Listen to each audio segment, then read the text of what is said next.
for Faith Book, the Book of Faith, the Word of God, the Bible. Magandang gabi pong muli sa ating lahat. Tayo pong muli sa oras na ito ay mag-aaral ng salita ng Panginoon. Ang ating pong talata ay sa Matthew 28, 5 verse 8. Saglit muna po tayong manalangin. Panginoong Diyos, kami po ay samahan po sa aming pagninilay-nilay ng iyong mga salita.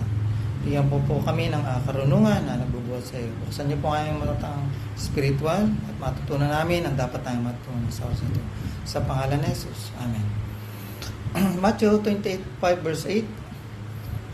Sa Tagalog po, at sumagot ang anghel at sinabi sa mga babae, huwag kayong mga takot sapagkat nalalaman ko na inyong hinahanap si Jesus na ipinako sa krus. Siya ay wala rito sapagkat siya ay nagbangon ayon sa sinabi niya. Magsiparito kayo, tingnan ninyo ang dakong kinalagyan ng Panginoon. Magsiyaon kayong madali at sa kaniyang mga alagad ay sabihin ninyo, siya ay nagbangon sa mga patay at narito siya ay nangunguna sa inyo sa Galilea. Doon makikita ninyo siya, narito nasabi ko na sa inyo. At sila'y nagsialis na madali sa libingan na taglay ang takot at ang malaking galak at nagsitakbo upang ibalita sa kaniyang mga alagad. Wow, isang nakakatuwang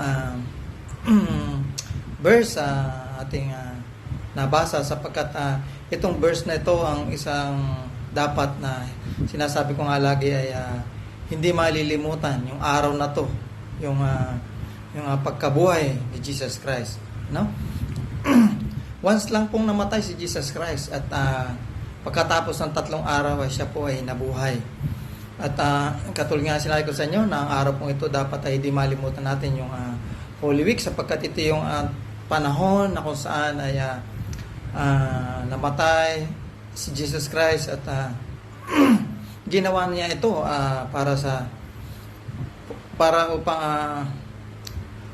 upang sino man ang sa kanya ay sumampalataya ay magkaroon ng buhay na walang hanggan.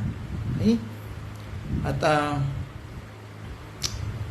ito nga na dito sa ating verse na binasa na isa sa pinakamahalagang bahagi dahil ito ay panahon nabuhay na muli si Jesus Christ. Dahil kung nanatili siyang patay, baliwala ang kanyang kamatayan. Okay? Dahil hindi pwede na ang ating ituturing na Panginoon ay patay. Kaya nga, dahil ang ating Panginoon ay buhay, walang imposible sa Kanya tanuman ang ating pangailangan. Okay? Ay Kanyang kayang i-provide sapagkat siya ay buhay. Hindi po siya tuwing Biyernes Santo ay namamatay. Minsan lang siyang namatay at pagkatapos siya ay nabuhay at tumakyat sa langit. Okay? At dahil nga siya po ay nabuhay, at hindi po isang patay ang ating pinanampalatayan, kaya wala pong imposible. Ano ba yung ating pangailangan? Ito man ay kaligtasan ng ating pamilya, okay? Kaisa ng relasyon ng pamilya, at kaguluhan sa ating isipan, financial, healing, physical healing, emotional healing, okay? Strength natin, manalig lang tayo at huwag matakot na ibibigay sa atin ng Diyos ang ating mga pangangailangan. Ang ganda sinabi dito ng anghel, sabi niya, huwag kayong matakot. Okay? At yun yung nangyari nung sila nung papalis na yung mga babae na unang nakaalam na si Jesus ay nabuhay, na wala na siya doon, ay una natakot, siyempre nandun yung galak na patakbong pumunta sa mga disciples na nandun nga na sabihin na si Jesus Christ ay nabuhay na muli. Kaya andun dapat yung kagalakan natin. Okay? Andun na dapat hindi tayo nalulungkot sapagkat ang ating Diyos ay nabuhay na muli. At anumang ating pangailangan ay pagdiwang na natin na ating natanggap. Sapagkat kung ang ating Diyos ay tunay nating tinanggap, siya ay buhay at dahil siya ay buhay ay siya ay tumutugon sa ating mga panalangin. Hindi siya bingi dahil siya ay buhay. Kaya sa araw na to ay dahil kahapon ay ginunita natin yung pagkabuhay na muli ni Jesus Christ, ay huwag nating malimutan na yung ating pinanampalatayan ating nakita na si Jesus Christ ay muling nabuhay at hindi na kailanman mamamatay.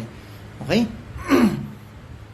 At yun lang po, at nawa ay ating pong naunawaan na ang araw ng pagkabuhay na muli ni Jesus Christ ay siya yung isa sa pinakamahalagang bahagi ng kalendaryo ng ating buhay isang Kristiyano, ang hindi natin malimutan, sapagkat andun po ang tunay na pag-asa natin.